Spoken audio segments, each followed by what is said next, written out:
नमस्कार, मी स्मिता गुणे। गेले काही दिवस मी आपल्याशी जगभरात चाललेल्या भीषण आणि भयंकर अशा युद्धांविषयी बोलते आहे। रशिया आणि युक्रेनचं युद्ध, इस्रायल आणि पॅलेस्टाईनचं युद्ध, त्यामध्ये इराणने घेतलेली उडी आणि अगदी बांगलादेशचं गृहयुद्ध, या सगळ्या युद्धांविषयी मी आपल्याशी बोलले। आज मात्र आपल्याशी मी अगदी वेगळ्या प्रकारच्या युद्धाविषयी संवाद साधणार आहे आणि ते युद्ध आहे आभासी जगामध्ये सुरू होत असलेलं युद्ध। म्हणजे नेमकं काय? इंटरनेट या गोष्टीने माणसाच्या जीवनामध्ये प्रवेश केला आणि जगण्याचे सगळे संदर्भ बदलले गेले। जगाच्या कुठल्याही कानाकोपऱ्यातली दोन माणसं एकमेकांशी अगदी सहजपणे संवाद करू शकू लागली आणि जगभरात चाललेल्या घडामोडींचं अगदी त्या क्षणी ज्ञान संपूर्ण जगातल्या लोकांना सहज होऊ लागलं। आणि मग या संवादासाठी वेगवेगळ्या प्रकारची माध्यमं निर्माण झाली। यापैकी काही माध्यमं अत्यंत लोकप्रिय झाली, ज्या माध्यमांद्वारे दूरवरची लोक आणि जवळचीही लोक एकमेकांशी सहज संवाद साधू लागली। परंतु या माध्यमांमधून काही वेळेला वेगवेगळ्या प्रकारच्या चुकीच्या गोष्टी घडू लागल्या की काय असं वाटावं, अशी परिस्थिती सध्या समोर येते आणि त्याचंच ताजं उदाहरण, ताजी घडामोड ही या आभासी जगातल्या येऊ घातलेल्या पुढच्या काळातल्या युद्धांची नांदी तर नाही ना, म्हणून आज मी आपल्याशी बोलणार आहे। तर ताजी घडामोड अशी की ब्राझील या देशामध्ये लोकसंपर्काचं जे माध्यम आहे एक्स, हा जो एक प्लॅटफॉर्म आहे, त्या एक्स या प्लॅटफॉर्मवर ब्राझीलच्या सर्वोच्च न्यायालयाने बंदी घातली। ब्राझीलच्या सर्वोच्च न्यायालयाचे न्यायमूर्ती मॉरिस यांनी याविषयी असं म्हटलं की या एक्स नावाच्या प्लॅटफॉर्मला आम्ही कायदेशीर नोटीस बजावली होती की तुम्ही तुमचा कायदेशीर प्रतिनिधी ब्राझील या देशासाठी नियुक्त करा, परंतु एक्स या प्लॅटफॉर्मनं आमच्या आदेशाचा अनादर केला।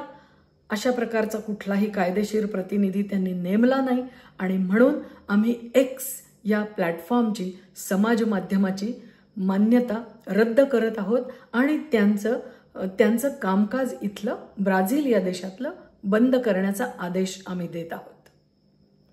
एक्स या प्लॅटफॉर्मचे मालक आहेत जगातली एक नंबरची श्रीमंत व्यक्ती असलेले इलॉन मस्क। इलॉन मस्क यांनी यावर असं म्हटलं की ही तर सरळ अभिव्यक्ती स्वातंत्र्याची मुस्कटदाबी आहे, अभिव्यक्ती स्वातंत्र्याची गळचेपी आहे।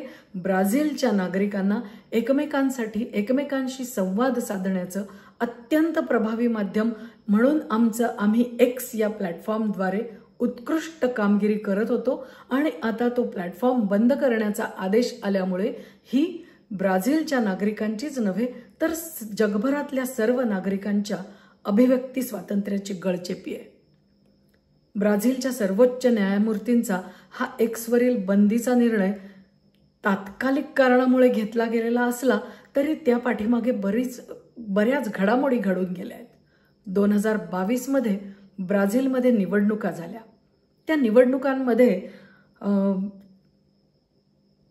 माजी राष्ट्रपती बोल्सोनारो यांचं सरकार सत्तेवरून खाली खेचलं गेलं आणि ते सरकार खाली खेचलं गेल्यानंतर पुन्हा काही दिवसांनी त्या बोल्सोनारो यांचं सरकार सत्तेवर आणावं याविषयी एक आंदोलन सुरू झालं किंवा एक प्रकारची मूवमेंट सुरू झाली, एक प्रकारची चळवळ सुरू झाली।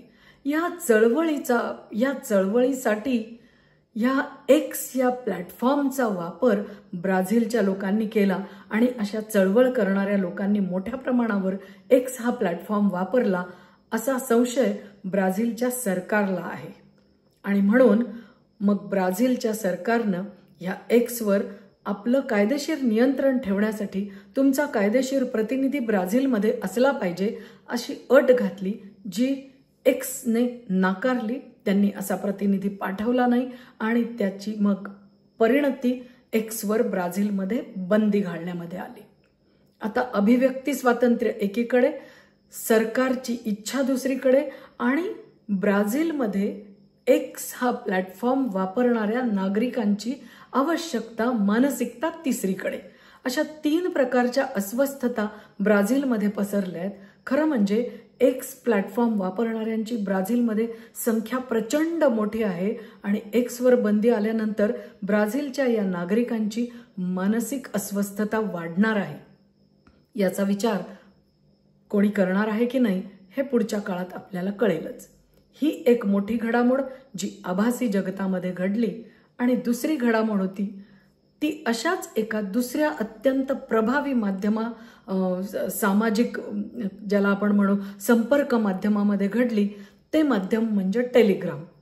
टेलिग्राम हेही अशाच प्रकारचं लोकांना एकमेकाशी सहज संपर्क करता येईल असं संपर्काचं माध्यम आहे, ज्यामध्ये लोक एकमेकाशी बोलू शकतात, चॅट करू शकतात, मेसेजेस करू शकतात, अगदी मूव्ही देखील बघू शकतात. अशा प्रकारचं टेलिग्राम हे जे माध्यम आहे, या टेलिग्रामचे मालक असलेले पॉवेल डुराव या टेलिग्रामच्या मालकांना अझरबैजानहून परत येत असताना पॅरिसमध्ये फ्रान्सच्या सरकारनं चक्क अटक केली. आणि यामागे अतिशय भयंकर अशा प्रकारची कारणं फ्रान्सच्या सरकारकडून देण्यात आली. त्यांनी असं म्हटलं की पॉवेल डुराव यांचं टेलिग्राम हे समाज माध्यम केवळ समाजामध्ये संपर्कापुरतंच मर्यादित नाही, तर ते अत्यंत बेकायदेशीर अशा कार्यांमध्ये गुंतलेलं आहे, ज्यामध्ये आर्थिक गुन्हेगारी, ज्यामध्ये सायबर गुन्हेगारी, ज्यामध्ये ड्रग ट्रॅफिकिंग, ज्यामध्ये लहान मुलांच्या बद्दल केल्या जाणाऱ्या अतिशय चुकीच्या गोष्टी, चाइल्ड ट्रॅफिकिंग, यामध्ये हे टेलिग्राम हे ॲप अडकलेलं आहे. आणि म्हणून आम्ही त्यांच्या मालकाला अटक करतो आहोत. आता जर लोकांच्या संपर्कासाठी तयार झालेली माध्यमं अशा प्रकारे भयंकर कृत्यांमध्ये जर अडकली जात असतील, भयंकर कृत्य करत असतील, तर मग हे जग ह्या आभासी जगामधून सर्वसामान्य माणसाला कुठे नेणार आहे असा प्रश्न पडतो. या टेलिग्राम ह्या ॲपबद्दल भारत सरकार देखील काही विशेष प्रकारची काळजी घेत आहे आणि भारत सरकारद्वारे या टेलिग्राम ह्या माध्यमाची चौकशी चालू आहे. ही सर्वात महत्त्वाची आपल्यासाठीची माहिती. त्याचं कारण असं आहे की नुकताच काही काळापूर्वी जो UGC नेटमधला त्या परीक्षेमधला जो काही सगळा घोळ झाला, त्या घोळ होण्यामध्ये या टेलिग्राम या ॲपचा वापर केला गेला की काय अशी शंका सरकारी यंत्रणांना आहे. आणि म्हणून भारत सरकारच्या देखील रडारवर हे टेलिग्राम हे ॲप आहे. तर आभासी जगामधल्या या 2 भयंकर मोठ्या घडामोडी आहेत. एक्स हे प्लॅटफॉर्म आणि टेलिग्राम हा दुसरा प्लॅटफॉर्म. या प्लॅटफॉर्म्सवरून ज्या अनेक गोष्टी चाललेल्या आहेत, त्या गोष्टी नेमक्या माणसाच्या हितासाठी सुरू झालेल्या आहेत की माणसाला हळूहळू कुठल्या तरी एखाद्या भयानक विनाशाच्या दिशेने घेऊन जाणाऱ्या आहेत की काय असं वाटतंय. मग रशिया आणि युक्रेनमधलं युद्ध हे सरळ समोरासमोर माणसांना मारणारं आहे. पॅलेस्टाईन आणि इस्रायलमधलं युद्ध हे देखील समोरासमोर माणसांना मारणारं आहे.